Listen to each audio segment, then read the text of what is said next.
Everybody, if you are curious about the real estate market in Wright County or the Twin Cities at large, stay tuned. I am going to cover all of that as we're going from the spring to the summer market. I'm Erica Carlson with Bricks Real Estate. It's a boutique brokerage. We serve the Twin Cities and I specialize in the Western Metro. If you learn anything new, I would love for you to join my growing communities, whether it's an Instagram, my professional Facebook page, or my YouTube channel. If you're also interested in a market report, which we're going to talk about shortly, or getting a hold of me for some sort of discovery call, I have that information in the link below. Just choose the first option and then you can get set up on my calendar. Of course, pick a time that is best for you. We're going to start by looking at that real estate data for Wright County. We'll move into the Twin Cities, and then at the end, I'd like to show you how the market reports have changed and how it might be something that you would like to subscribe and join. There's no strings attached. Apologize for missing last week. I got so busy. My son had just a million doctor's appointments and it just wasn't possible to record. But luckily I took data, and that's why you'll still see June 5th on my screen. And it was interesting because I could see in June 5th things were changing, but we'll kind of bounce between the two of these today. So of course it jumps out at you that the active or all the listings that are available in Wright County has moved up to 531, which is even a pretty significant jump for us since we're at 507 and 502 the week before. So we're going to, again, 531 is the number I'm looking here. We're going to go back in time, and it takes until November around Thanksgiving for us to get to that data that's similar in terms of active listings. So this would be a great time if I was a buyer looking to shop, because I would know I had more inventory. And as always, I compare that to actual properties that are available, which is 483. So it's a little bit, it always feels a little misleading to say the 531, because if you were out shopping, that difference is the ones that are contingent versus not contingent. Pendings have also gone up a little bit. You can see, I mean, it's at 282. It was 280 a couple weeks ago. So it's bouncing around a little bit in that area. We expect people to go under contract, of course. Closings has gone up. Again, we're looking kind of at overall patterns here, not like exact numbers. So over time, we are seeing more closings happening. This makes sense. We're closing up the spring market into the summer market. Things are definitely slowing down. I'll show you the overall Twin Cities data here in just a second. And then 2.8 is the showings per week per listing, our favorite data. And what that means is between the 250 to 500K range, we're seeing about 2 to 3 showings on listings. And so if you're selling a house, that's what's average. That's what's normal in our area compared to Hennepin, which is about 5 showings per week. Both of these numbers are pretty standard for us. There's nothing too remarkable about either of these. We've talked many times before about Wright County does tend to move slower than Hennepin County. Even at the same price range, there's just not quite the demand as we push out into these rural areas. That shouldn't be too much of a surprise. And you can see our numbers have been bouncing around this kind of amount for quite a while, right? It was a little bit faster, but generally speaking, other than that one fluke week, 2 to 3 showings a week is all we're generally getting in Wright County. There's just doesn't seem like we ever pick up too much more, except for this really strange week. But when I pulled out a certain segment, it was actually still more like 3, so it wasn't that weird. The week that was the fastest or the most amount of buyer activity was April 24th. This is not too much of a surprise to me. We know historically the last 2 weeks of March and the first 2 weeks of April are going to be the most intense times for buyers in terms of competition, and probably the best time to sell a house if you looked at overall data. Now, of course, there's things that can always change that. But if I was going to bank on it, you said that's the very best time. There you go. Average days on market for Wright is 40 as of this week. You can see last week it was 24. And the median has stayed about the same, 12 this week, 15 last week. Seems like a big change week over week. But because I only look at pending data, and I only look at, and the reason I do that is because that's what's actually selling. So it'll be interesting to see if next week we continue to be in the 40s. If this was just a fluke week, like maybe something that sold that hadn't sold for a while. You can see May 8th there was a 44. So this number bounces around. It's not like a consistent number for us. I'm going to pull up my other screen now to show you the Twin Cities data, just to look at a little bit of a broader scale. Give me one moment. So the biggest piece that should jump out to you if you are watching my videos week to week is the star on the bricks market meter. At our brokerage, we track how things are moving at the Twin Cities at large, and so we track the things. So at our brokerage, we do what we call our bricks market meter, as you can see on the screen. This just helps us see like how things are moving at large, and you can see the star is pretty much right in the middle, 5.18. And so what this means to you, whether you're buying or selling, is that we're in a very equitable, equal market. It's really a seller's market at this point. It's not a buyer's market. We're just kind of landing right in the middle. And you want to keep that in mind if you're writing offers. You need to know it's not the most competitive. However, you do want to work closely with your real estate agent, because there isn't a recipe for writing offers. There's things that we can advise to help you write a stronger offer, but that might not be necessary, because as we've moved into this more equitable market, now that we're in the summertime, you want to consider that maybe some of the things that you'd have to do in the spring aren't necessarily important now. It's also important to consider the property. So you don't want to over generalize real estate information. You want to know more about that house. And if you're using a real estate agent, their job is to help you figure out how competitive that particular property will be. And that what we take into account is how many days on market, how many price reductions, how many offers do they have in hand. I mean, we've definitely seen houses where nobody's interested in them, and then all of a sudden 3 weeks later they have 3 offers. And so frankly, if you would have wrote earlier, you wouldn't have been in that situation.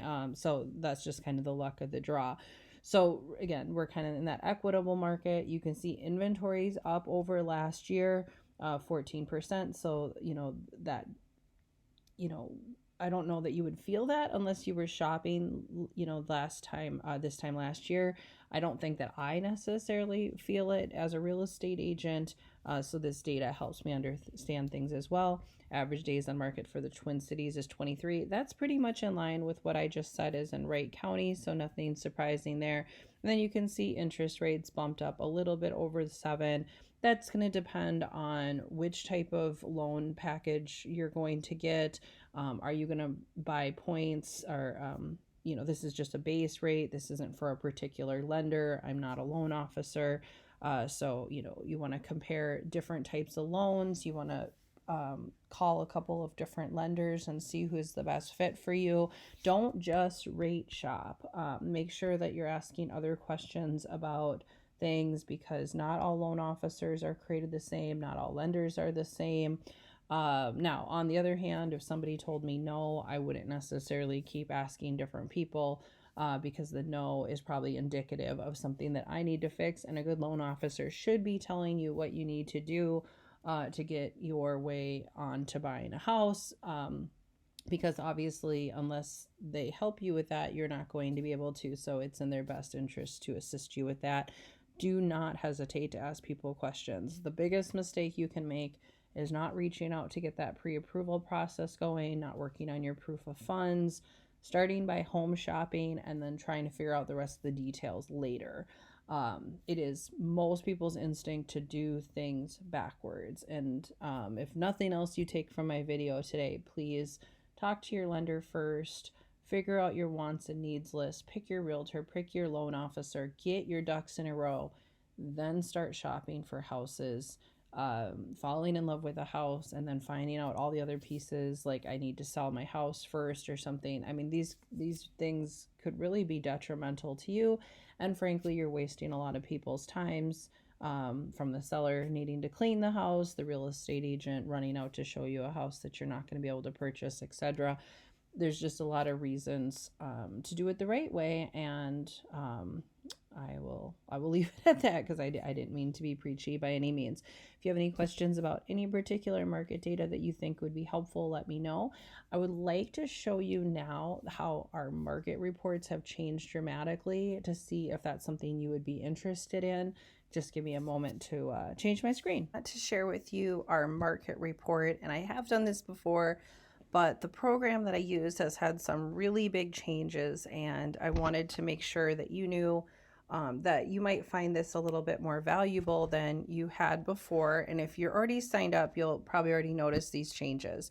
So the first thing is I'm not showing you the address on purpose. This one is in the Brooklyn Park, Minneapolis area. You can kind of see it's cut off here, the low and high price. So above the screen, it shows the actual price of the house. Now, this is not done by a person. So if you decide to sign up for one of these, first of all, no strings attached. Yes, I do need your email. I have no way to get it to you unless you're willing to share your email address with me. But it will give you the computer's version of what they believe your property is worth. And I think it is helpful. I don't think I would get married to that number by any means because there's no real human coming out to look at your house. And I would pay more attention to the range than the actual price. And the reason why is because the low end will tell you this is where it would be if there's a lot of conditional issues, like I need a lot of fixes, maybe the house has a smell, I need new flooring, the paint is chipping, conditional issues like that, right? On the high end, now this still may not be high enough, but this is what it's saying, that if you have done some great changes, updated your kitchen, new flooring, new siding, I just did a bunch of landscaping, something like that where it's going to really appeal to a lot of people, then obviously push it on the high, and then of course they'll be in the middle. So that's the big change here is is giving you a price. It didn't do that before. A lot of people would call me confused. They say, "Oh, that's not the price." Well, it never had told you the price before. It told you the average of an area. It could have been the city. It could have been like a 1 mile area. It might have been actually kind of irrelevant to you in some ways. If you click this button where it says, "I think the estimate is too high or too low," it just triggers me, and then we have a conversation about that.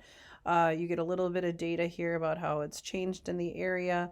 You may notice that the house this isn't what it is. So you're going to have to update it and tell it it's a 3-bedroom now or whatever it is.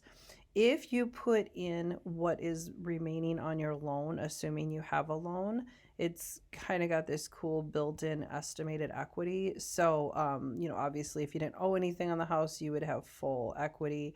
But assuming, you've only paid down a part of your loan and this is what you have left, then this is approximately what you would make if you sold. I'll take that off. And of course you could say, well, my house is worth more. Okay, so play with that as well. And then it's got this information here about refi and things like that. We'll skip over that right now. So market temperature, this is great. Like I said, this one's in Brooklyn Park, so the market's a little bit hotter than it is here. That'll give you that information. Talking about some market trends. And then one of my favorite parts of this program is there it is. I was like, where you can interact with this data.